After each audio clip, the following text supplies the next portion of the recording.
Hi ಅಕ್ಕ. Hi. ಏನು ಇನ್ನೊಂದು ಬ್ಲೌಸ್ ಫೋಲ್ಡ್ ಮಾಡ್ತಿದ್ದೀರಾ?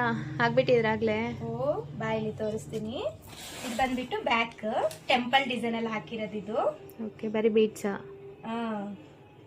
ಜರ್ಕನ್ ಸ್ಟೋನ್ಸ್ ಬೇರೆ ಹಾಕಿದ್ದೀರಾ? ಜರ್ಕನ್ ಸ್ಟೋನ್ಸ್ ಅಲ್ಲಿ ಹಾಕಿರೋದು ಇದನ್ನ. ಇಲ್ಲಿ ಇನ್ನು ಸ್ಟಿಚ್ ಆದ್ಮೇಲೆ ಬ್ಲೌಸ್ ಚುಮ್ಕಾಸ್ ಬರುತ್ತೆ ಇಲ್ಲಿ. ಓಕೆ, ಇದು ಫ್ರಂಟ್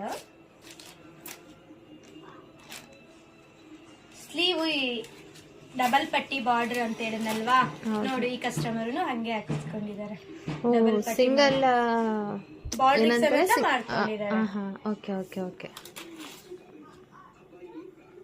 ಸಿಂಗಲ್ ಬಾರ್ಡರ್ ಇದ್ರೆ ಆತರ ಡಬಲ್ ಮಾಡ್ಕೋಬಹುದು. ಓಕೆ.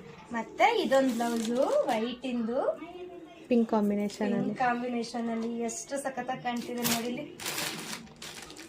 ಇದು ಬ್ಯಾಕ್, ಇದು ಲಟ್ಕನ್ಸ್. ಓಕೆ, ರವಂಡಲ್ ಹಾಕಿದೀನಿ ಲಟ್ಕನ್ಸ್. ಇದು ಫ್ರಂಟ್, ಇದು ಬಂದ್ಬಿಟ್ಟು ಸ್ಲೀವ್ ನೋಡು ಬೀಡ್ ಸಮೇತ ಸ್ಟಿಚ್ ಆಗಿದೆ. ಹ್ಯಾಂಗಿಂಗ್ಸ್ ಕೈಗೆ ಅವಾಗ ಸ್ಟಿಚ್ ಆಗಿದೆ ಅಂತ ಹ್ಯಾಂಗಿಂಗ್ಸ್ ಹಾಕಿದ್ಮೇಲೆ ನಮ್ಮಲ್ಲಿ ಹ್ಯಾಂಗಿಂಗ್ಸ್ ಇನ್ ಸಮೇತ ಅವೈಬಲ್ ಇದೆ ಯಾರಿಗಾದ್ರೂ ಬ್ಲೌಸಿಗೆ ಸ್ಟಿಚಿಂಗ್ ಬೇಕು ಅಂದ್ರೆ. ಮತ್ತೆ ನಿಮಗೆ ಇನ್ನೊಂದು ಟಿಪ್ ಹೇಳ ಇವತ್ತು ನಾನು ಸಿಂಪಲ್ ಆಗಿ. ಈ ತರ ಬೀಡ್ಸ್ ವರ್ಕ್ ಎಲ್ಲ ಬ್ಲಾಕ್ ಆಗುತ್ತೆ ಅಂತಾರಲ್ವಾ, ಅದಕ್ಕೊಂದು ಸ್ಮಾಲ್ ಟಿಪ್ ಏನ್ ಗೊತ್ತಾ, ನೀವು ಆಲ್ಮೋಸ್ಟ್ ಆಲ್ ಫಂಕ್ಷನ್ ಅಲ್ಲಿ ಎಲ್ಲರೂ ಪರ್ಫ್ಯೂಮ್ ಯೂಸ್ ಮಾಡೇ ಮಾಡ್ತೀರಾ ಅಲ್ವಾ.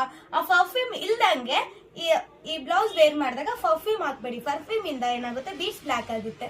ನಿಮ್ಗೆ ಟಿಪ್ ಇಷ್ಟ ಆಗಿದ್ರೆ ಲೈಕ್ ಮಾಡಿ, ಶೇರ್ ಮಾಡಿ, ಕಮೆಂಟ್ ಮಾಡಿ. Thank you for watching.